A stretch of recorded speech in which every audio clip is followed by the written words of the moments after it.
Good morning सभी छात्राओं को। देखो, जैसा आपको पता है अभी कोरोना काल चल रहा है, इसकी वजह से सरकार की गाइडलाइन की पालना करते हुए अपने यहाँ ऑनलाइन क्लासेस चलाई जा रही है।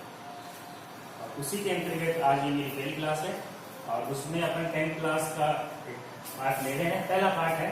उस पहले पार्ट को पढ़ने से पहले अपन उसकी पृष्ठभूमि में उसके पीछे कुछ आधारभूत चीजें हैं उनको देखें। उसमें अपन देख रहे हैं शासन प्रणाली।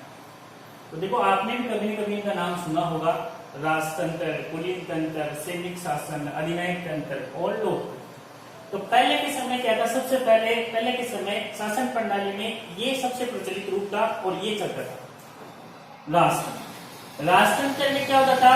राजाओं का वंशानुगत शासन होता था। राजतंत्र में राजाओं का वंशानुगत क्या होता था? शासन होता था। हालांकि आज के समय में भी कुछ देशों में ये राजतंत्र शासन है, लेकिन उसका आज के समय की बात करें तो आज के समय में इसका सबसे अच्छा कोई एग्जांपल है तो वो है ब्रिटेन। ब्रिटेन में आज भी मतलब राजतंत्र है। और राजतंत्र में क्या होता था कि राजा को ईश्वर का दूत माना जाता था। राजा को ईश्वर का दूत मानती जनता और उसे ईश्वर के दूत के रूप में उसकी आज्ञाओं का पालना की जाती थी। हालांकि मैंने बता दिया आजकल ये कुछ देशों में है।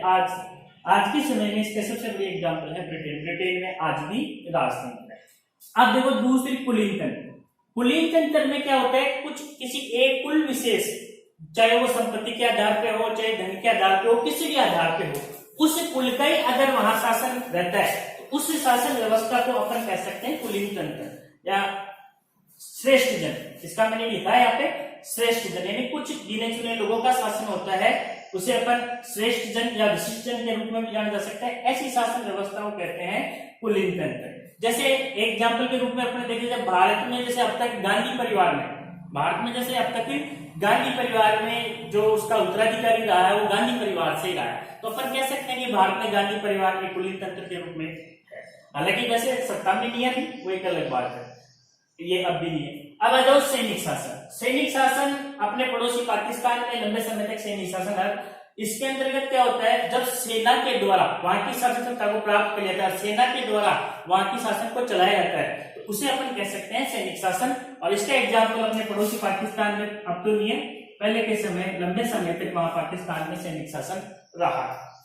अधिनायक तंत्र, जब एक व्यक्ति अपनी मनमर्जी से, अपनी इच्छा से, तानाशाह तरीके से काम करने लग जाए, उसे कहते हैं अधिनायक तंत्र। उसे कहते हैं अधिनायक तंत्र। अब देखो, आज के समय में ज्यादातर देशों में ये व्यवस्था प्रचलित। विश्व की बात करें, विश्व के लगभग 1/4 देशों में ये अन्य शासन प्रणालियां पाई जाती है और बाकी सब देशों में लोकतंत्र शासन प्रणाली पाई जाती है। लोकतंत्र में क्या होता है? जनता का शासन होता है, जनता द्वारा शासन होता है, जनता द्वारा जनता के लिए शासन होता है। इस तरह वर्तमान में कौन सी शासन प्रणाली प्रचलित है? लोकतंत्र। ये अब भी है कुछ देशों में, कुछ अपवाद है इनके, लेकिन वर्तमान में ज्यादातर देशों में लोकतंत्र है। और अब देखो अपन लोकतंत्र में चलते हैं। लोकतंत्र में क्या होता है?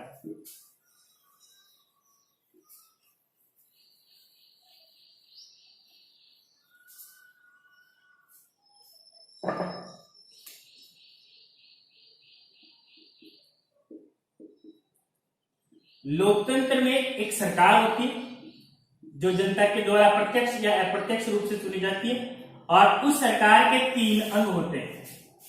उस सरकार के 3 अंग होते हैं, जिसमें पहला हो जाएगा आपका व्यवस्थापिका, दूसरा आपका हो जाएगा कार्यपालिका और तीसरा आपका हो जाएगा न्यायपालिका।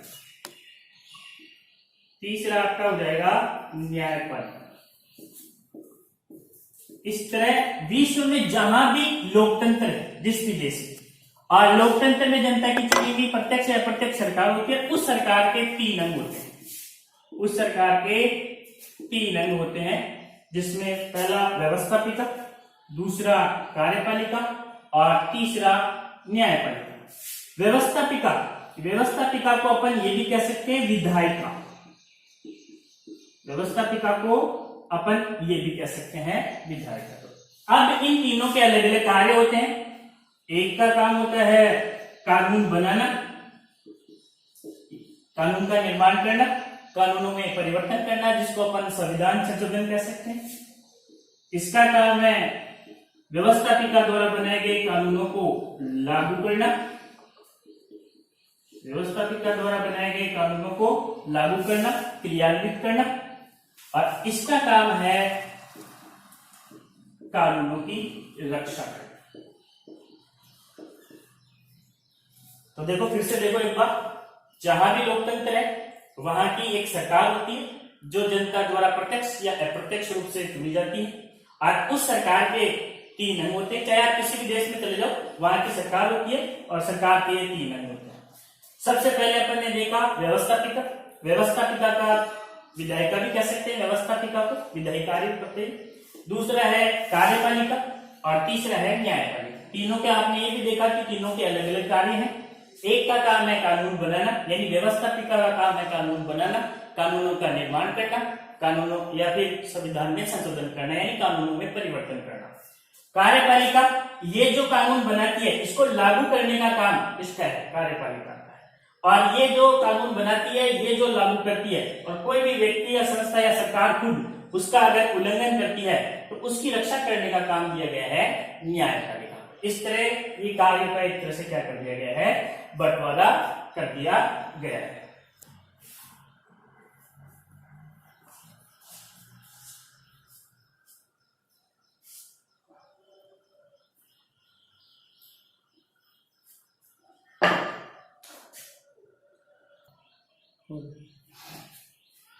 अब देखो, अपन ने अभी ये देखा व्यवस्थापिका, जिसका काम देखा कानूनों का निर्माण करना या कानून बनाना या कानूनों में परिवर्तन करना। अब इस व्यवस्थापिका ये सब देशों में होती है जहां भी लोकतंत्र है, और जहां भी लोकतंत्र में जहां पे भी सरकार है जनता द्वारा चुनी हुई। अब इस व्यवस्थापिका को अलग अलग देशों में अलग अलग नाम से जाना जाता है। जैसे अपन देखते हैं अमेरिका में, अमेरिका की व्यवस्थापिका को कहते हैं कांग्रेस। अपने यहाँ तो भारत में तो एक राजनीतिक दल है कांग्रेस, लेकिन अमेरिका में वहां की व्यवस्थापिका को कांग्रेस कहते हैं। जापान में कहते हैं डाइट। जापान की जो व्यवस्थापिका होती है उसको वहां पे कहते हैं डाइट। अपने भारत में आओ, भारत में इसे कहते हैं संसद। भारत में इसे क्या कहते हैं, संसद। यानी मैं आपसे कहूं कि अमेरिका में कानून बनाने वाली संस्था कौन सी है, तो कांग्रेस। जापान में कानून बनाने वाली संस्था कौन सी है, तो डाइट। और भारत की बात करें, भारत में कानून बनाने वाली संस्था कौन सी है, तो उसे अपन कहते हैं संसद। तो भारत की व्यवस्थापिका का क्या नाम है, तो भारत की व्यवस्थापिका का क्या नाम है, संसद है। और इसका काम है कानूनों का निर्माण करना, बनाना उनको, या उनमें आवश्यकता अनुसार समय के अनुसार उनमें परिवर्तन करना। तो इस तरह पहला जो अंग है अपना सरकार का व्यवस्थापिका, उसका पहला जो अपना नाम है वो है संसद। अब देखो, संसद में चलते हैं अपन।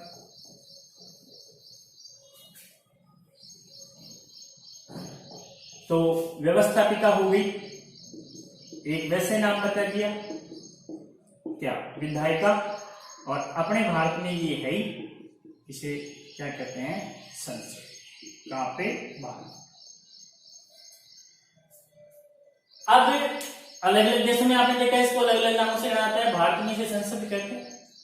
अब कुछ देशों में ये संसद एक शब्दात्मक होती है, कुछ देशों में 2 शब्दात्मक होती है, यानी इसके 2 सदन होते हैं। भारत की बात करें, भारत में इसके 2 सदन हैं। नाम सुना होगा आपने, जिसमें से एक है आपका लोकसभा और एक है राज्यसभा। एक है लोकसभा और एक है, इन दोनों को संयुक्त रूप से संसद कहते हैं। इन दोनों को संयुक्त रूप से संसद कहते हैं। संसद को भारतीय विधायिका या भारतीय व्यवस्थापिका अपन कह सकते हैं। अमेरिका में भी 2 सदन है, एक प्रतिनिधि सभा, एक सीनेट सभा। ब्रिटेन में भी 2 है। तो कुछ देशों में 2 है, कुछ में 1 है। लेकिन अपन को अपना भारत के बारे में पढ़ना है, तो भारत में संसद के 2 सदन है। 2 सदनों से मिलकर भारत की संसद बनी है, एक लोकसभा और एक राज्यसभा। Thank you.